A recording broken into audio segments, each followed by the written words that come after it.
go.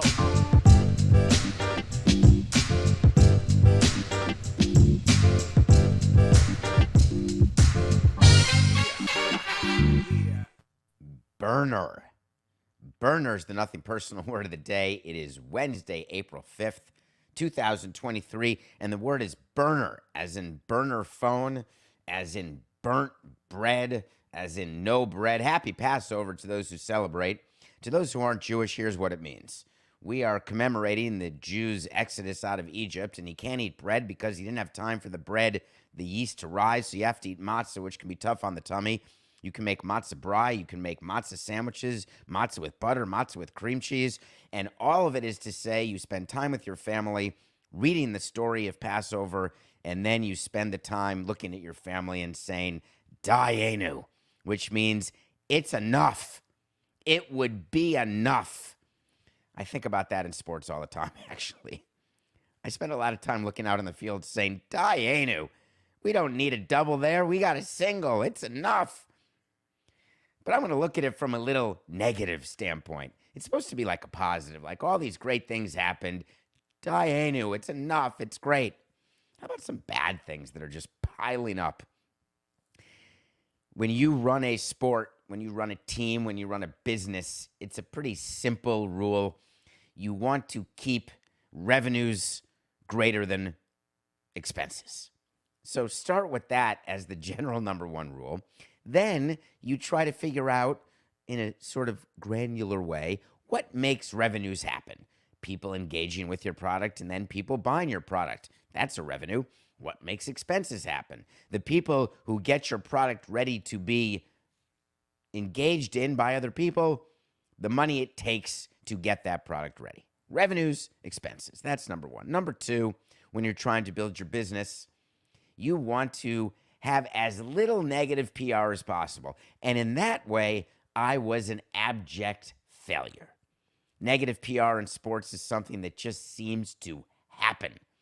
Everybody's looking. It's sort of like negative PR in politics. It's just part of the game. It's what we do. We give you an opportunity to tell us how bad we are at what we're doing. Owners are individuals, mostly men, if not, mostly men. Let's say it's 90% men. Hugely successful in whatever line of work they've been in. They buy a sports team, and all of a sudden they're running a team, and they are thinking, wow, I just got cool overnight.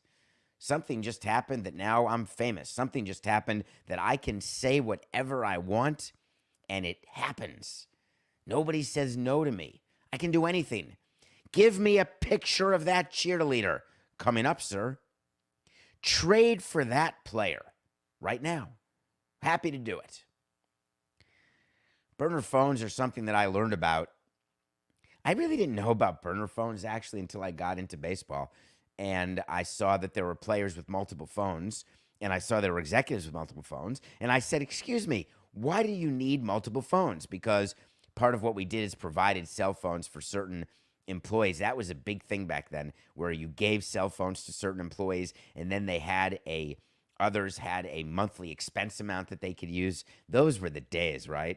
Where we had everybody's cell phone records. We'd be checking out who called Ken Rosenthal. So a burner phone is a phone that's used to do things that you do not want your company to know you're doing, or you do not want your spouse to know you're doing, or your friend, or your children, or anybody. When people walk around and they drop two phones on the desk during a meeting, I always look at them and say, hey, you're not that cool. The first phone, they say, well, that's my business phone. I only look at that for business emails. My second phone, that's my personal phone. So are there things going on in your personal life that you don't want your company to know about? Are there things going on with your company that you don't want your personal life to know about? Does anyone really give a flying rat's pituitary gland what's going on in either your personal life or your business life? The Arizona Cardinals are owned by a man named Michael Bidwill. Michael Bidwill decided, this is a true story. This actually happened, allegedly. Although, I'm going to tell you right now, it's not allegedly. This actually happened. There was a GM named Steve Keim, but it doesn't matter what he does for a living or what happened to him. But suffice it to say that he got suspended for a horrific thing. You should not, for the love of God, with Uber and everything else, don't drink and drive. DUI should be 0. Even with one drink, there's no reason for it. Get a ride from a friend, walk, hitchhike, Uber, drink at home, do whatever you have to do. Anyway, he gets pulled over, whatever the case is, he's suspended, and the first thing that happens is burner phones are given out to the head of player personnel, Terry McDonough, and to the coach, a guy by the name of Steve Wilkes back then, who's the coach. You may know that name. He is the coach of the Cardinals who got fired after a season, and then he joined the Brian Flores discrimination lawsuit, the class action lawsuit against the NFL. And the thought was that burner phones were going to be used to communicate with the suspended GM during the course of his suspension. So before I get into why this is all news today, do you think that burner phones are actually used by people during suspensions? No. It's not burner phones. You don't need burner phones to communicate with someone who's suspended. Do you know how many times I communicated with suspended managers or players? Hold on, wait for it. Let me think. I'm going to tell you. 0. I could get along without Ozzie Guillen for a couple days. I could get along without D. Gordon for a couple months. You just get along. Those are the first two that come to my mind. But you just get along. You figure it out. When the GM is on a road trip, you speak to him every day. When the GM's at home, I used to speak to my GM every day. What would have happened if my GM had gotten suspended for DUI? I would have worked with the assistant GM. Because if your assistant GM is not as capable as your GM, then you're not hiring the right people. If your assistant GM is not ready to be a GM, then you're hiring the wrong people. When a player or an executive gets suspended, leave it be. But apparently in Arizona, according to Terry McDonough, in a absolutely blazing arbitration claim filed against Michael Bidwill, the owner of the Cardinals, claims that burner phones were handed out. He said, Terry McDonough, I don't want to use the burner phone. We don't need it. We don't need him. And Bidwill started abusing him.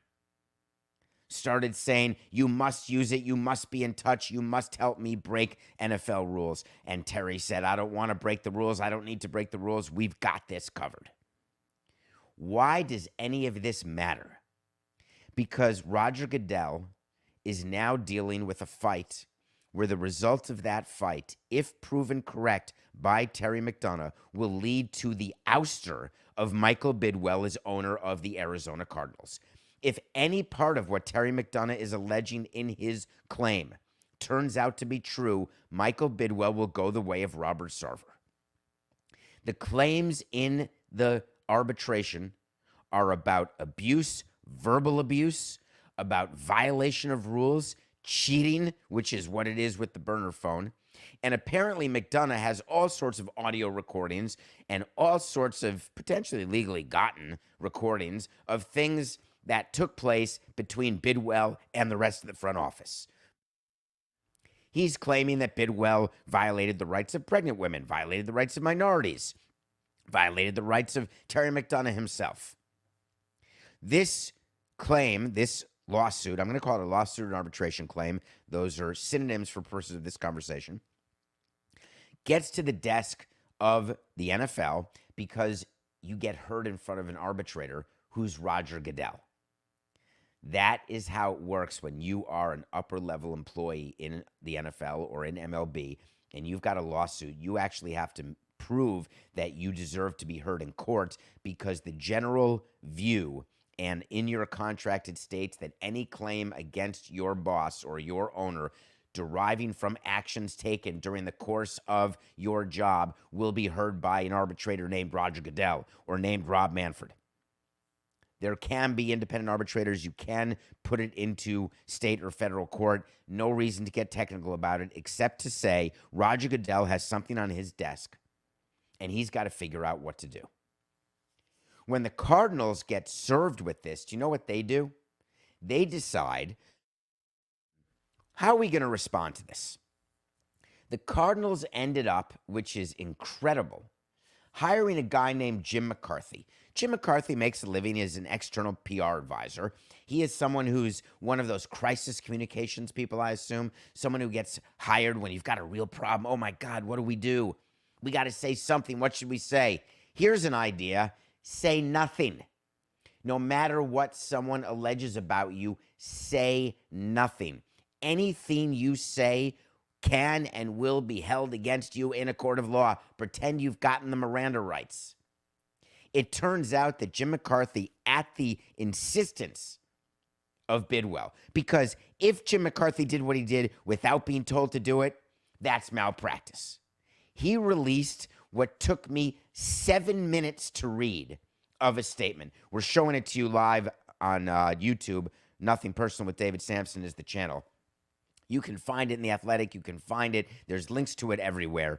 The full statement goes through piece by piece of why Terry McDonough is a domestic abuser, a crazy person, a liar, a cheat, and there is not one reason to believe one thing this guy says. Absolutely destroying him. Absolutely becoming personal in a way that I have not seen from a response from a crisis PR person. Terry McDonough is alleging things against Bidwill. Fine.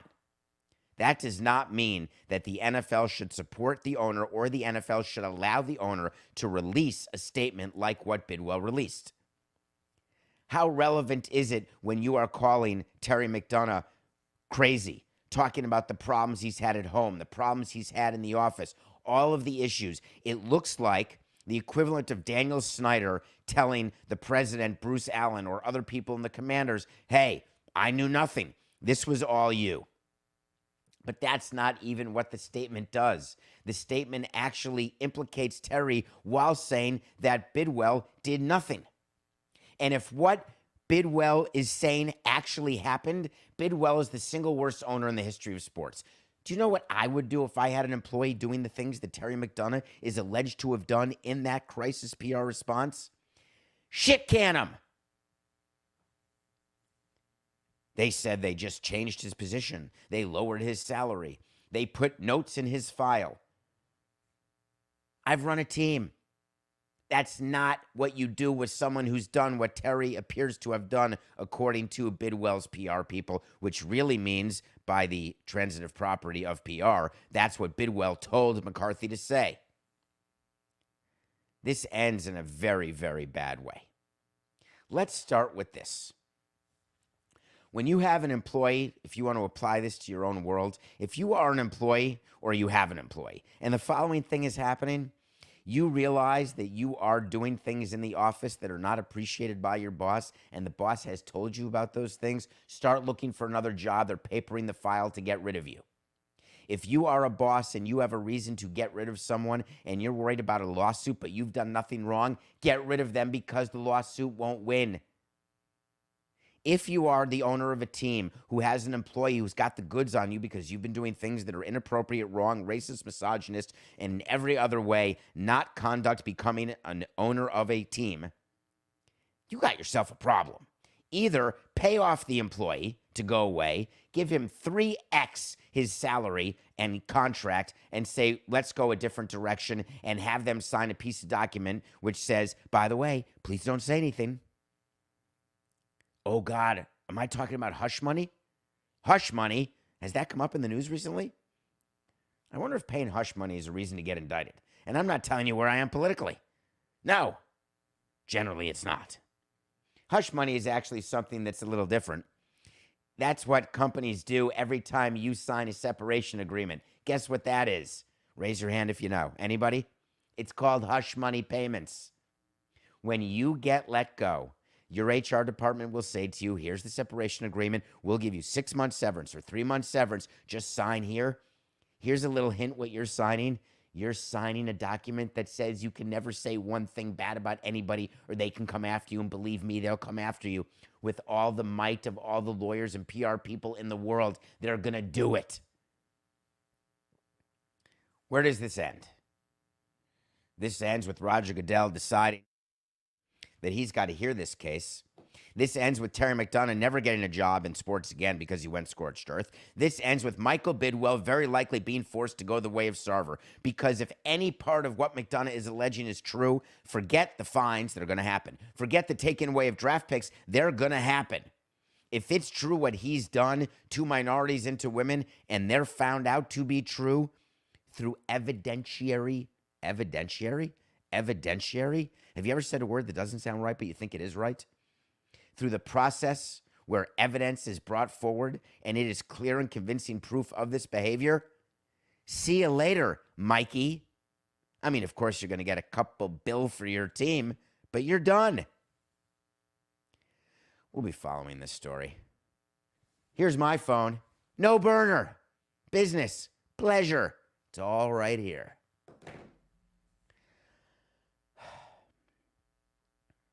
God, the Mets stink. All right.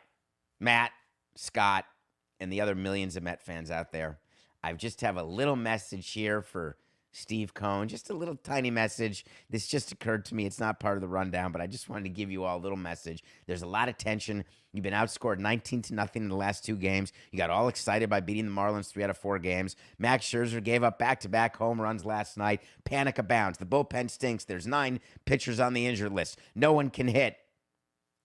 Here's a little message. Do you know what Steve Cohen's doing right now? Because I've been there at a slow start, or when your team's underperforming. He is in a cave of delusion.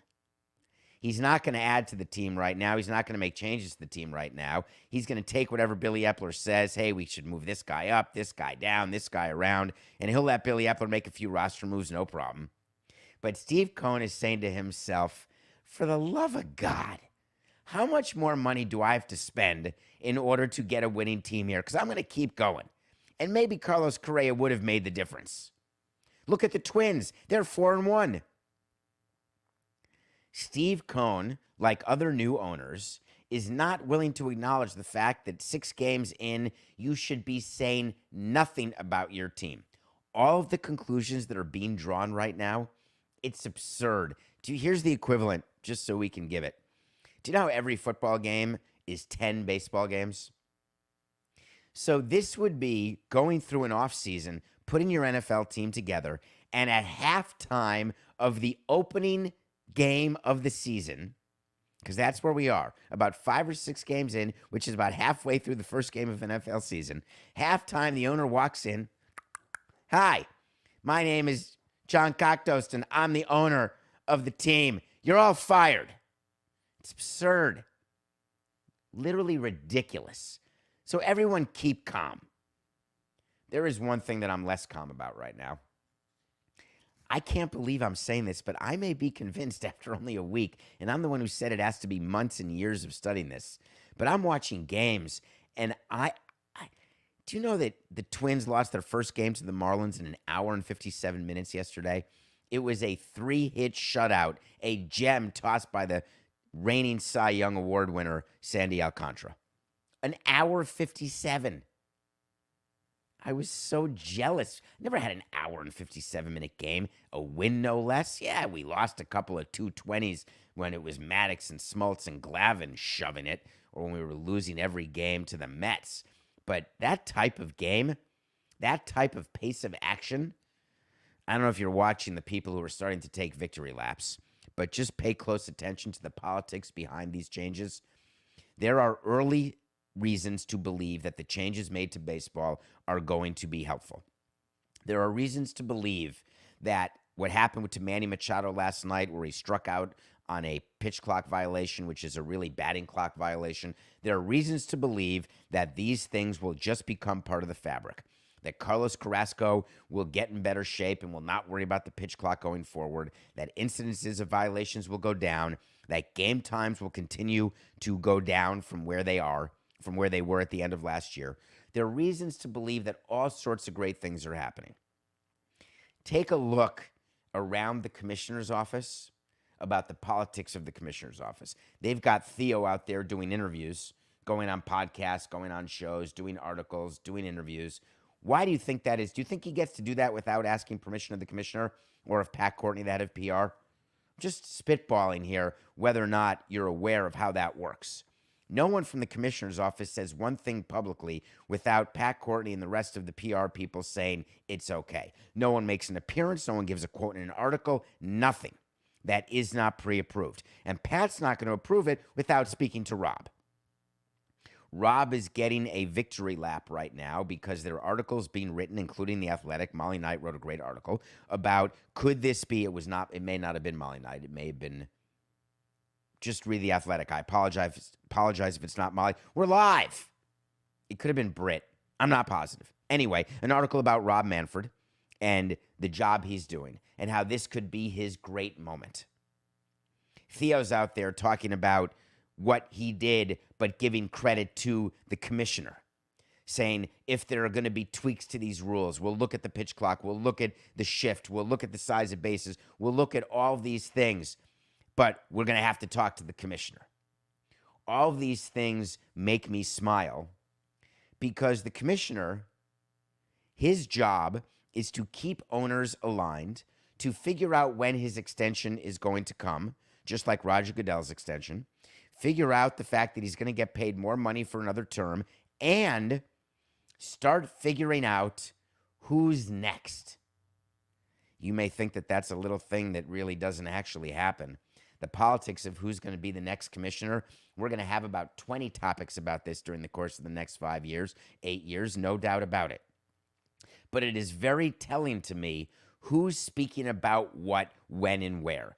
Pay attention. Does this mean that Theo is in line to be the next commissioner? News alert, he doesn't have the votes. Not going to happen. But that said, doesn't that make perfect sense why he'd be the one out front talking about these things? Not letting anyone possibly get more attention than the commissioner. This is good business by the commissioner. I compliment the commissioner in doing this. This is how you run a company. This is how you take care of an industry, how you take care of your players, your employees, and yourself. This is a class in how to take advantage of good times. So watch for it. It's happening right in front of us. All right, when we come back, I'm going to ask a very simple question. I'm going to ask how movies get green-lit and how scripts get green-lit, and then how actually when the person presses upload where a movie goes onto a channel and then gets disseminated to millions of people. That's $1, sorry. How does that happen? And then we're going to talk a little about what's going on with Alex and Alex. Two different people. We'll be right back.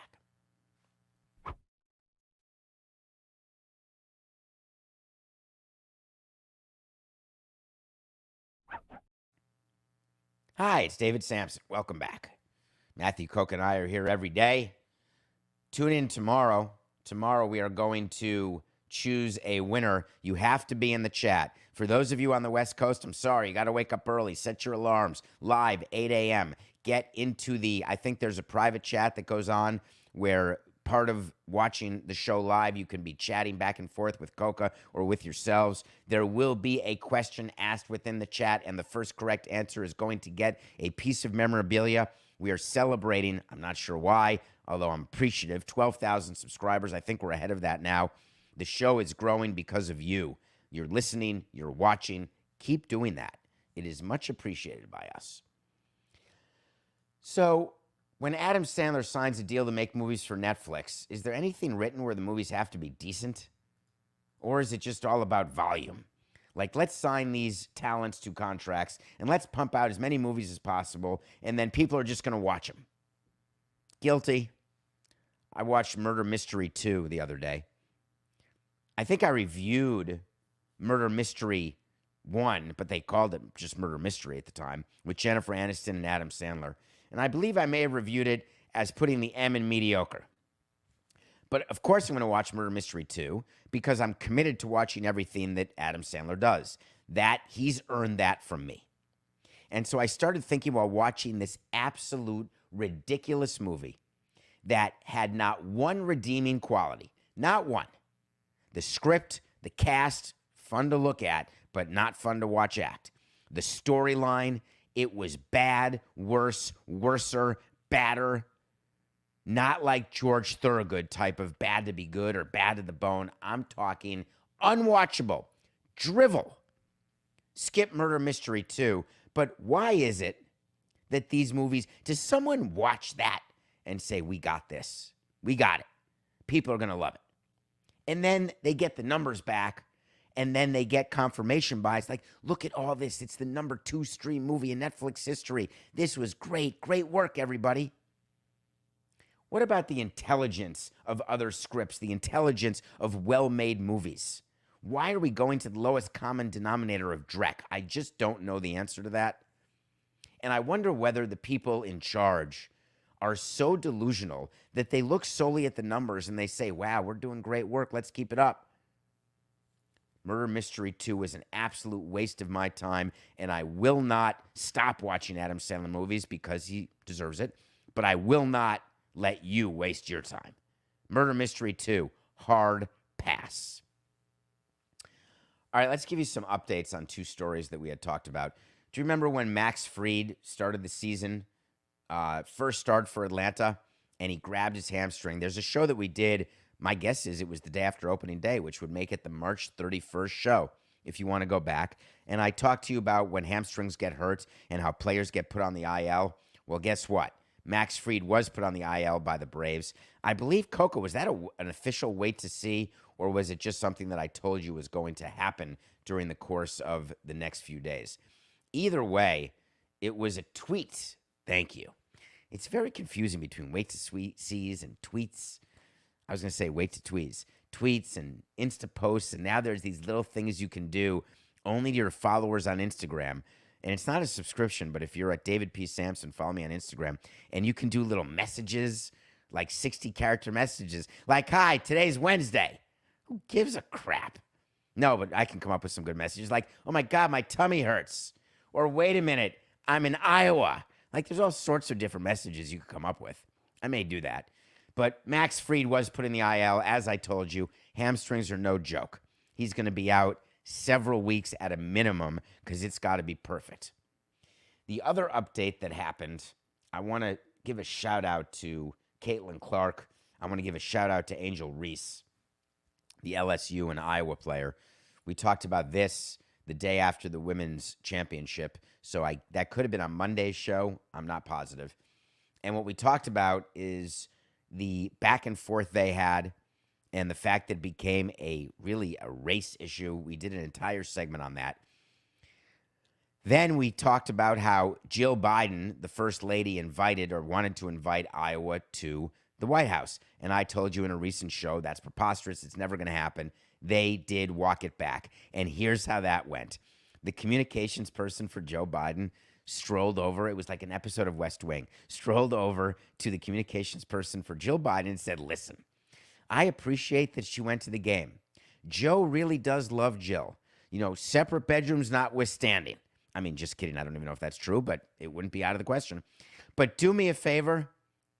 Could you make sure that you've got a statement ready to go in the next 12 minutes that says very clearly that you did not intend to invite Iowa, the loser of the championship game, to the White House right now? We're not doing it.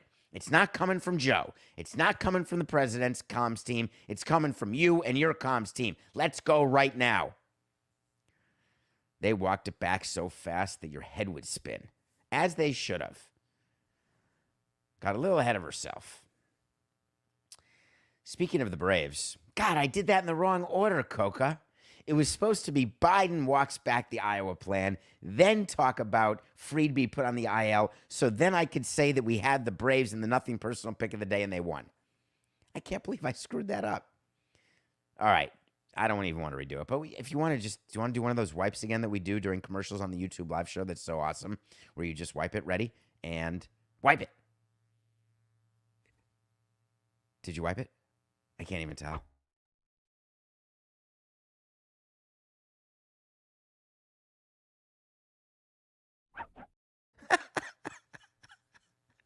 We wiped it, baby. Did you know that the White House and Jill Biden had to walk back the invitation of Iowa to the White House? Did you know that Max Fried was put on the IL? Nothing personal pick of the day. We're 46-49. We had the Braves over the Cardinals. Coco, were the Braves underdogs in that game? I actually don't know what the line was. I just was choosing the winner in baseball, which is how to do it. Braves over Cardinals. They were underdogs, plus 115. Hell yeah, you got a little plus money. We're 46 and 49. Let's talk about the Toronto Blue Jays. And let's talk about something that's going on with them. They have a pitcher going tonight named Alex Manoah. Alex Manoah is somebody who finished in the top 5, I would guess, in Cy Young last year. He is someone whose stuff is heavy and good, and it plays. They are a team that I expect to win the American League East. They are a team with a lineup that, top to bottom, sort of rivals the Braves in terms of depth and ability to hit and win games. They are playing the Kansas City Royals tonight with Zach Greinke. The Kansas City Royals are terrible. One of the have-nots in baseball. They're going to lose a hundo, or at least close to a hundo, along with several other teams. My guess is they're huge favorites, actually, Coca. But we're picking Manoah over Greinke as our pick of the day. That's the Blue Jays over the Royals. The thing about Manoah and what he does that I love is he is very, very emotional on the field. And I love it now that I'm out of baseball way more than I loved it when I was in baseball. One of the things about when a pitcher, and Jose Fernandez was the greatest example of this, someone who was so exuberant that he did not mind showing up players on the other side. And he didn't do it out of malice or out of anger. He did it out of love of the game. He did it out of the thrill of competition. I got the best of you. I'm going to yell a scream, like a primal, tribal scream, and I'm going to say how great I am and how you stink. Alex Manoah does something similar to that. And now I look and say, that's awesome. When you're running the team, you have to worry about BBM. BBM is bulletin board material, and you really don't want to create that. And you talk to your players about not creating it. And one of you asked me a question about something specific to Alex Manoah. You know what I want? I want to talk to Samson. So you want to talk to Samson. Get in my Twitter. That's a character from Half Baked. Get in Twitter at David P. Samson. You can DM it. You can find a way to find me on Instagram, David P. Samson. You can ask a question in a review on Apple or to Spotify, rate and review. Just find me. I'm pretty accessible, that's for sure. I just read about the comments made by Alex Verdugo about Alex Manoah. What do you think, David? Would you speak to either one of these players about this issue? Well, thank you for asking. Let me give you a story about what's going on here. Alex Verdugo, as you know, is the player who was traded to the Red Sox in the Mookie Betts trade. Well, you may not have known that, but maybe you do. Maybe you don't. So Alex Verdugo goes on a podcast with a guy named Rob Bradford. It's called Baseball Isn't Boring. And he's basically saying that I'm fine with on-field celebrations, but what Alex Manoah does crosses the line. And he said, if it's a genuine reaction and it's for the boys, not directed towards somebody, then yeah, it's fine. Like I'll say it right now. I think Alex Manoah goes about it the wrong way. 100% I think he does. What Alex is referring to is Alec, after striking out batters or after getting big outs, he tends to look right at the hitter and scream, I got you. What Verdugo is saying is, I like the emotion, but look to the other way. Look to your dugout. Pump up your teammates. Yell toward your shortstop. Here's the problem with what Alex is saying about what Alec does. What Alec does is what comes to you during competition when you get the best of somebody. Have you ever seen Shaquille O'Neal throw down Chris Dudley and stand over him? Have you ever seen what happens when you posterize someone in the NBA? Have you ever seen what's called taunting in the NFL? It is the most natural thing in the world to celebrate something that you've done in a very binary world, which is sports. If you've done something great, the odds are someone else has done something terrible, and it all adds up to 0 at the end. I guess individual sports, you can hit a hole-in-one that really has, who do you celebrate with? Maybe the crowd? Can you imagine hitting a hole-in-one and then going, hell yeah, right to your partner, like at the Masters, which start, I think, tomorrow? I think that'd be funny. But in team sports, If something good happens to your team, it means something bad happened to another team. If you've done something good for your team, that means someone who you did it against did something bad. So what Alex Verdugo is saying about Alec is don't celebrate with anyone other than your team. That is the single most unrealistic request that I've seen in quite a long time.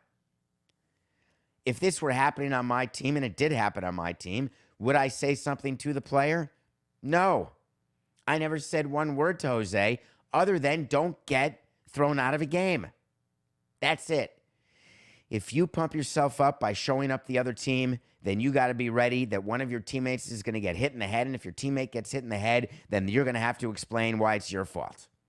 If you want to retaliate and then you retaliate and then there's a retaliation, there are ripple impacts of you showing up someone on the other team. If you are okay with that inside the clubhouse, then I'm okay with it. My philosophy always was let the clubhouse police itself in matters of retaliation. Would we ever go down and say, hey, you better be popping that guy right in the numbers?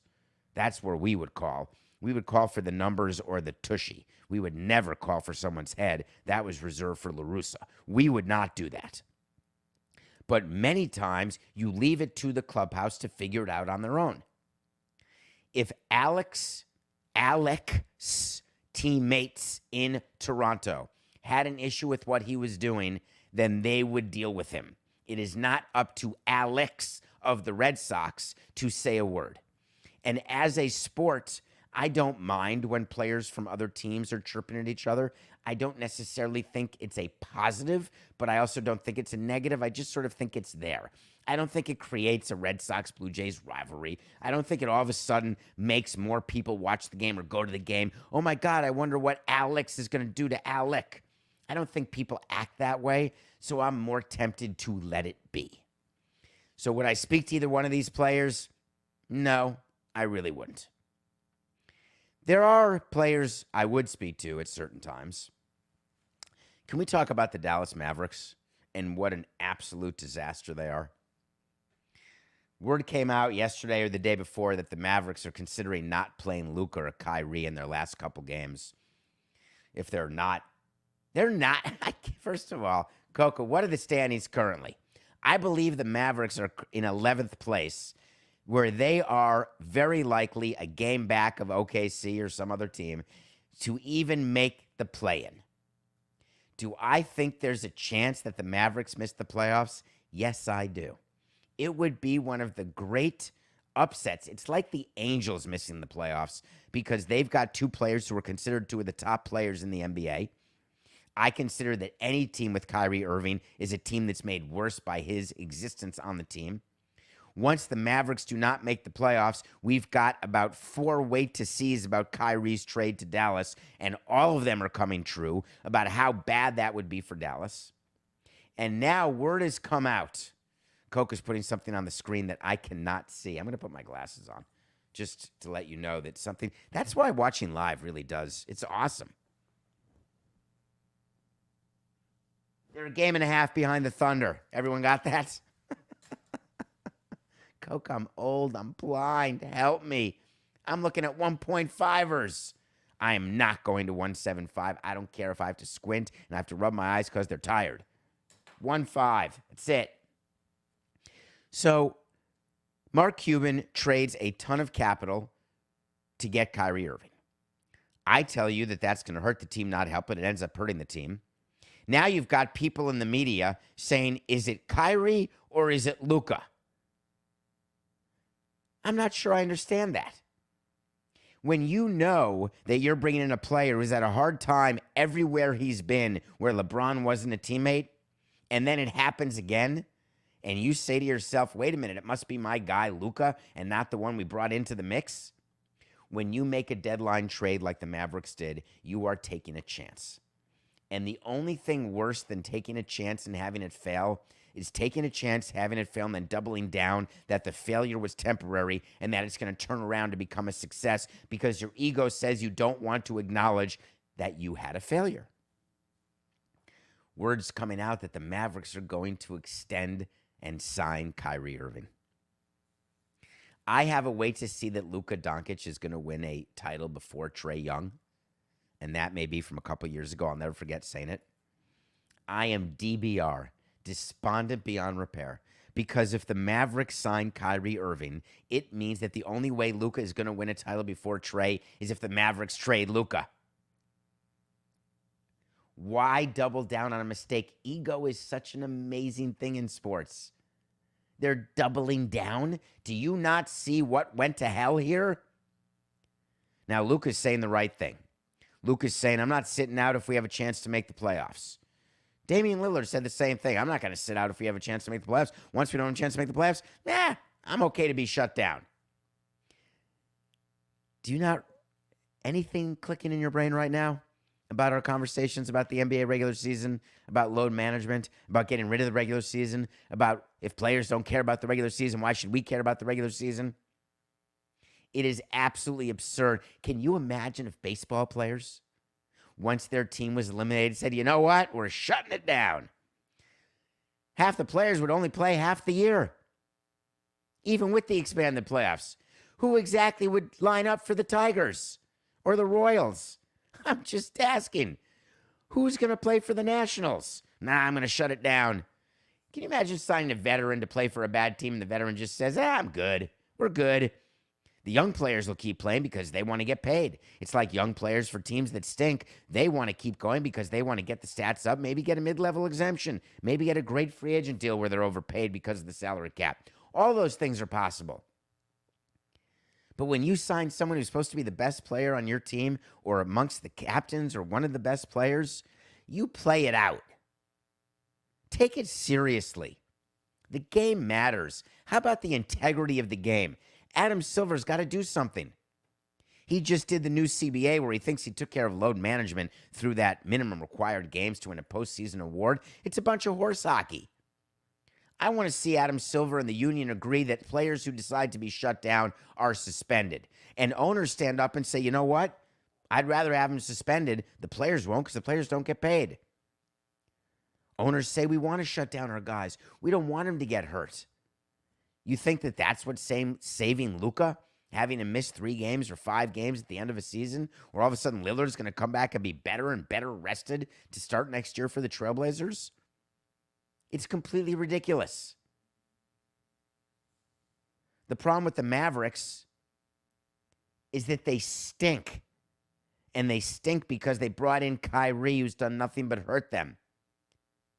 And the impact of them missing the playoffs, the impact of them potentially getting a top 10 pick, which is protected in a trade that they had made.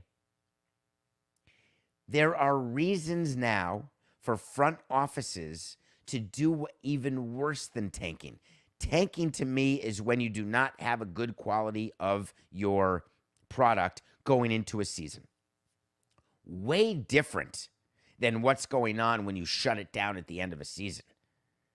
You don't go from competing to tanking. Tanking is a frame of mind, a state of being for your front office before the season starts. When things don't go well and you decide to switch courses to shut it down toward the end of the season, can't have it. Can't have it. I wonder whether Mark Cuban is saying to himself, you know, look at the Knicks. The Knicks are going to play the Cavaliers in the first round. Donovan Mitchell of the Cavs is the 4 seed. The Knicks are the 5 seed. Jalen Brunson signed that deal where the Knicks got in trouble because he actually agreed to the deal before he was a free agent. Mark Cuban thought Brunson was going to come back, but disrespected him. Luka thought Brunson was going to come back. Luka actually, as part of this whole sitting the rest of the season part, had said, man, I really do miss Jalen Brunson. Was that a little slight to Kyrie? Was it a little to Mark Cuban? Was it just a recognition that the way the Mavericks are being built is bad? When players say things about other players or about their team, it's always purposeful. Players are not bozos. They know what they're doing, what they're saying, and why they're saying it. There's an agenda there. You don't think Luka wants Cuban to understand that the way he's doing it, Luka's career is passing by with 0 success? 0. Would it have been better and smarter for the Mavericks to keep Jalen Brunson? Hindsight's 2020. I'm not willing to play that game. I've done too many transactions where in the rearview mirror they were better than I thought they'd be, or where they were worse than I thought they'd be. But the only data point for me is a transaction done at the time I do it. What is the information I know at the time I do it? Did they think that Jalen Brunson wanted too much money or that the Knicks were going to match it? Did they think that Luka had enough with who he had on the team for them to make a deep run into the playoffs? Of course they thought it. That's why they had the team they had. Did Cuban have to do something at the deadline to try to snap them out of their malaise? Of course he did. When you make the wrong move, don't double down. Acknowledge it and move on, because it's just business. We'll be back tomorrow. Happy Passover, everybody. This is nothing personal.